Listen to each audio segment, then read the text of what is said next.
Kutub yang satu berpandangan harus berubah makin seperti Yesus agar keselamatan tidak hilang.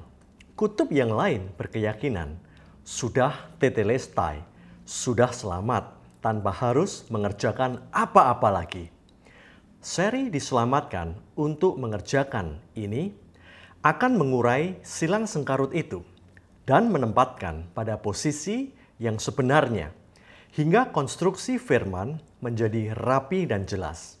Dalam episode Batang Horizontal ini, kita akan mengkaji sisi mengerjakan dari kalimat diselamatkan untuk mengerjakan dan menjabarkan di area apa saja kita harus mengerjakan keselamatan itu.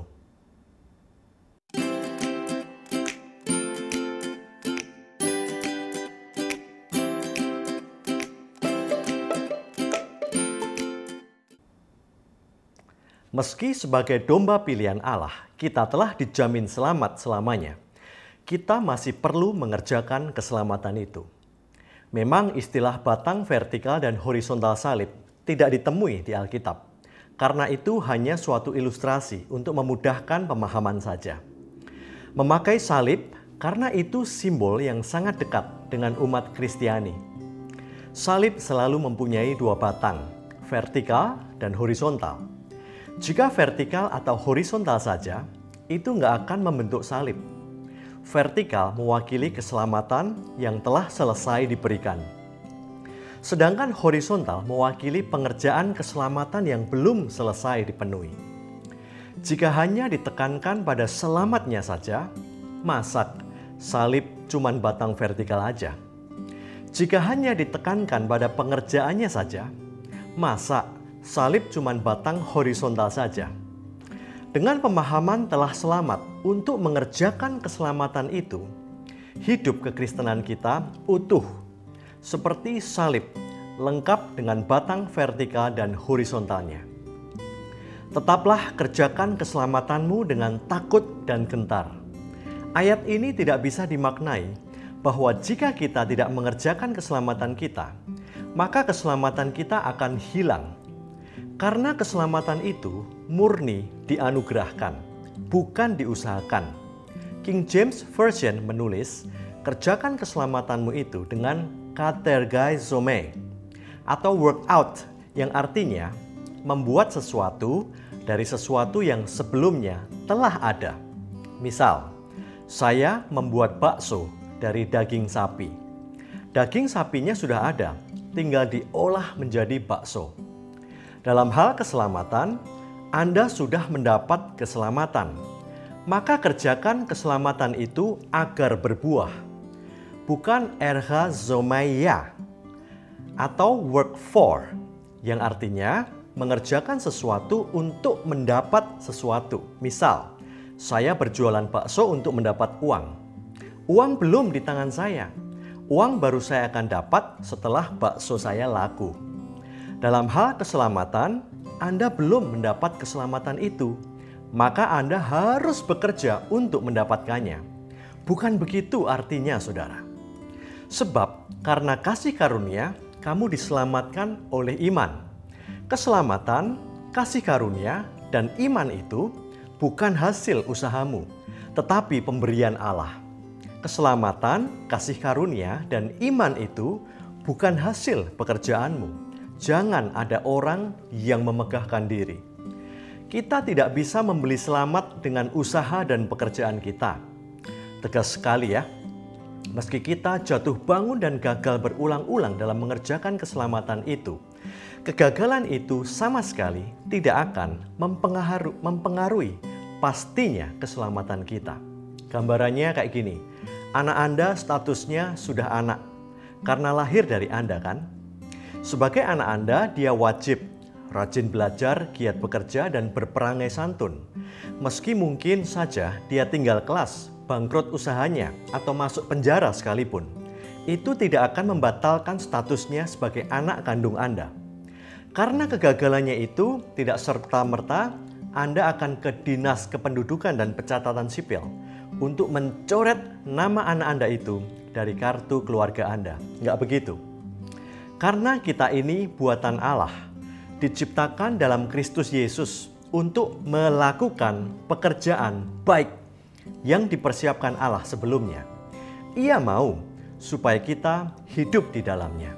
Ayat 10 ini ditulis tepat setelah ayat 9. Artinya, setelah pernyataan bahwa keselamatan itu murni pemberian, buru-buru Paulus menekankan keselamatan cuma-cuma itu mesti dibuahkan dalam bentuk pekerjaan baik dan agar kita hidup di dalam pekerjaan baik itu.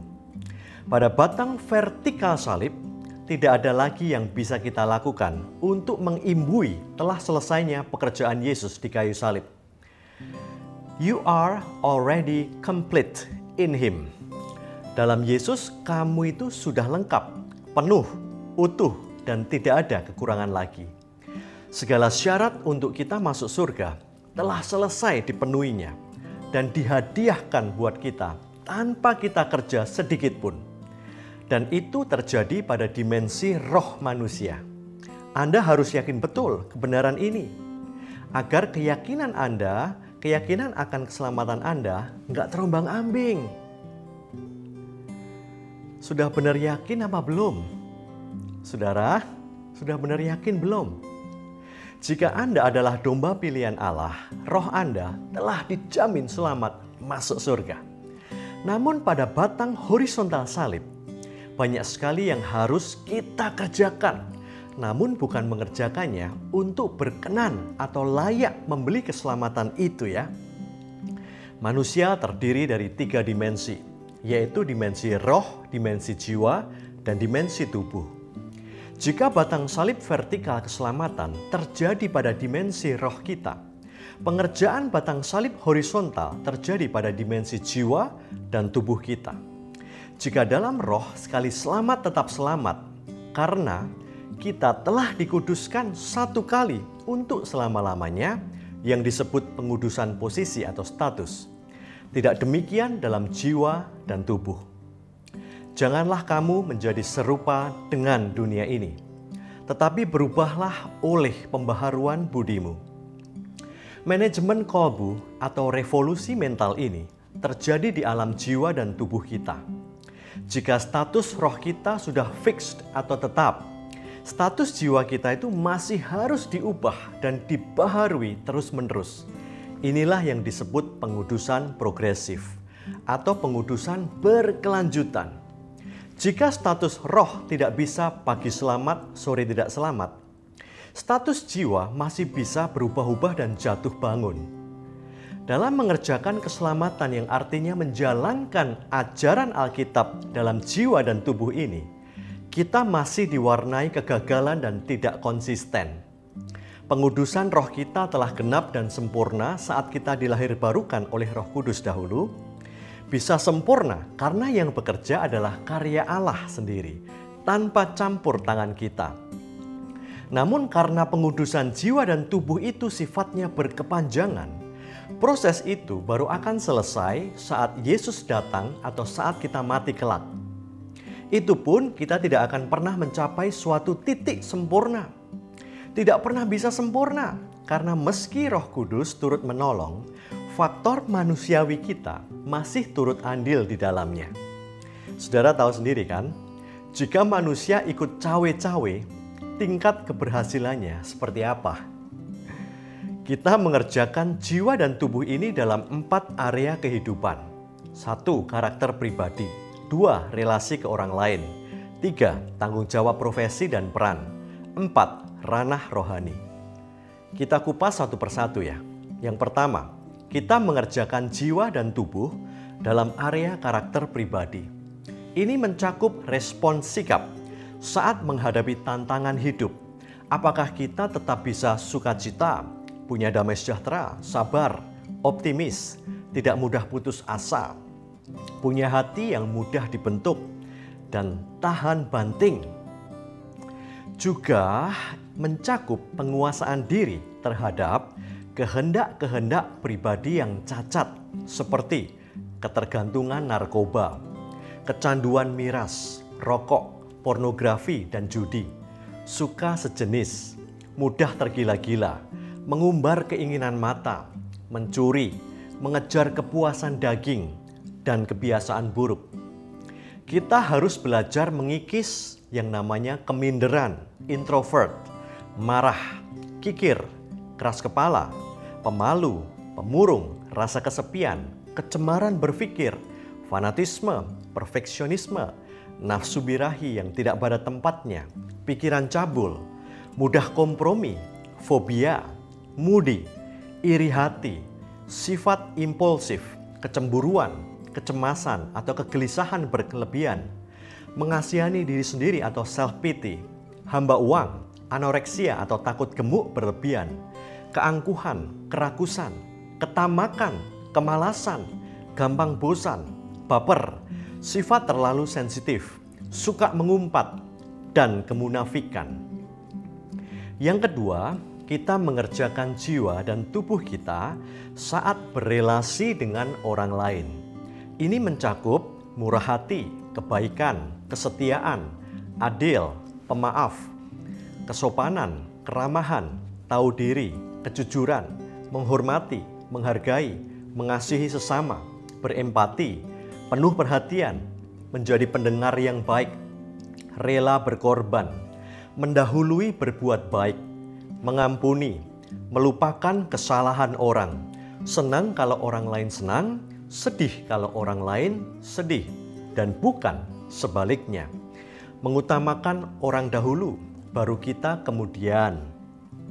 Rela memberikan kepada orang lain yang kita sendiri pun suka. Menghargai orang lain, membalas kejahatan dengan kebaikan, dan lebih suka rugi, yang penting orang lain untung. Dalam berhubungan dengan orang lain, kita juga perlu untuk menghindari selalu merasa paling benar, tidak pernah bisa disalahkan, egois, suka mendominasi, suka menuntut, suka menentang, manipulatif, sikap kasar, mudah tersinggung, mengontrol di luar batas, berontak orang tua, berargumen yang destruktif, kepahitan, curiga berlebihan, dendam, hobi berhutang, pilih kasih, penipuan, mencari-cari kesalahan, mengkambing hitamkan, mengelak, sulit berkata sorry, defensif, jaim, dan perilaku yang mengesalkan. Yang ketiga, kita mengerjakan jiwa dan tubuh kita saat menjalankan dan memenuhi peran dan tanggung jawab profesi kita. Profesi meliputi usahawan, karyawan, atlet, bidang kesehatan, pendidikan, hukum, bangunan, akuntansi, pegawai negeri, dan lain-lain. Peran meliputi kepala atau ibu rumah tangga, pelajar, pelayan gereja, pejabat, anggota organisasi, dan lain-lain. Dalam mengemban amanah itu, kita harus berintegritas, berprestasi, melebihi target, tekun untuk berlatih, kreatif, memperkaya pengetahuan, mengasah kecakapan, rajin belajar, meningkatkan keterampilan, disiplin, tepat waktu, tidak suka menunda, menepati janji, memberi lebih atau extra mile, mampu memimpin, visioner, bekerja seolah untuk Tuhan bukan hanya di depan manusia saja, tidak mencuri waktu kerja untuk kepentingan pribadi, selalu mengejar target, self-improvement, team player bukan individual player, energetik, cakap berkomunikasi, berjejaring, berpandangan maju, fleksibel, dan siap berubah mengikuti zaman. Yang keempat, kita mengerjakan jiwa dan tubuh dalam ranah rohani. Kata rohani saya beri tanda kutip, karena roh sesungguhnya sudah pada posisi sempurna. Ranah jiwa dan tubuhlah yang belum pada posisi yang sempurna. Namun karena kata rohani sudah tidak asing di telinga kita, maka kita memilih menggunakan istilah rohani di sini. Kita melatih, memberi makan, dan membangun kerohanian kita dengan hal-hal yang rohani. Kita membangunkan, membangkitkan, dan mengaktifasi roh manusia kita dengan bersekutu dengan Roh Kudus. Kita tekun berdoa, penyembahan, puji-pujian, perjamuan kudus, berpuasa, membaca firman, bersaat teduh, persekutuan, memberi persembahan, kunjungan yang sakit, mendoakan yang berkebutuhan, penginjilan, menjaga kekudusan, menjauhkan berhala, dan lain-lain. Itulah saudara ringkasan padat area-area horizontal yang bisa kita kerjakan, yang meliputi area karakter pribadi, relasi ke orang lain, tanggung jawab profesi dan peran, dan ranah rohani. Dengan menyadari bahwa masih ada area horizontal yang belum turut ditebus dan masih perlu dikerjakan, bukan berarti kita mereduksi tetelestainya Yesus di kayu salib loh. Bukan berarti kita sedang mempromosikan legalisme hukum Taurat. Justru kasih karunia yang utuh adalah menyadari aspek horizontal kita masih perlu diubah melalui pembaharuan terus-menerus yang kita sebut pengudusan berkelanjutan di Roma 12 ayat 2. Ditegaskan lagi di 2 Korintus 4 ayat 16b. Manusia batiniah kami dibaharui anakainoo dari sehari ke sehari. Jika jiwa batiniah kita sudah turut ditebus sempurna, mengapa ada Roma 12 ayat 2 dan 2 Korintus 4 ayat 16b ini yang masih menegaskan pentingnya pembaharuan, pengelolaan, dan pengerjaan manusia batiniah? Daftar mengerjakan keselamatan tadi terkesan kerjaan yang mustahil ya. Karena begitu banyak dan kita ragu, apakah saya mampu melakukan semuanya itu? Jangan takut saudara, karena kita tidak mengerjakan sendirian. Karena Allah lah yang mengerjakan energio di dalam kamu, baik kemauan telo maupun pekerjaan energio menurut kerelaannya. Jadi saudara, yang bekerja di sini adalah Allah sendiri. Allah memberi modal energio untuk membangkitkan semangat dan kesediaan hati, telo, kita untuk mengeksekusi atau mendeliver atau menjalankan energio pekerjaan itu sendiri. Ya semacam PKT Allah, pembangkit ketaatan tenaga Allah gitu loh. Jika pada batang salib vertikal kita rest in Christ atau diam dalam Kristus, maka pada batang salib horizontal kita work with Christ atau bekerja dengan Kristus. Jika pada batang salib vertikal yang berlaku adalah Jesus plus nothing atau Yesus plus nihil usaha manusia, maka pada batang salib horizontal yang berlaku Jesus plus me atau Yesus plus usaha saya. Tujuan kita mengerjakan keselamatan, selain memang itu adalah amanat Tuhan untuk kemuliaannya, kita juga bisa memetik hasil dari pengerjaan itu. Contohnya, orang yang rajin bekerja akan menuai kemakmuran dan kesejahteraan finansial. Orang yang setia pada pasangan akan menuai kebahagiaan keluarga. Orang yang jujur akan menuai kepercayaan. Orang yang rendah hati akan menuai banyak sahabat, karena orang sombong tidak disukai dan pasti dijauhi. Orang yang hidup kudus akan menuai ketenangan batin, dan orang yang murah hati akan menuai balasan kemurahan pula. Rutin berolahraga akan menuai kebugaran dan kesehatan fisik. Bro and sis, semoga episode ini sedikit mencerahkan silang sengkarut kebingungan dua kutub tadi. Antara harus berubah makin seperti Yesus agar keselamatan tidak hilang versus sudah tetelestai, sudah selamat tanpa harus mengerjakan apa-apa lagi. Ternyata keduanya bekerja berdampingan. Jika kita sedikit mau belajar, kebingungan Alkitab akan berubah menjadi kejelasan. Tuhan Yesus memberkati.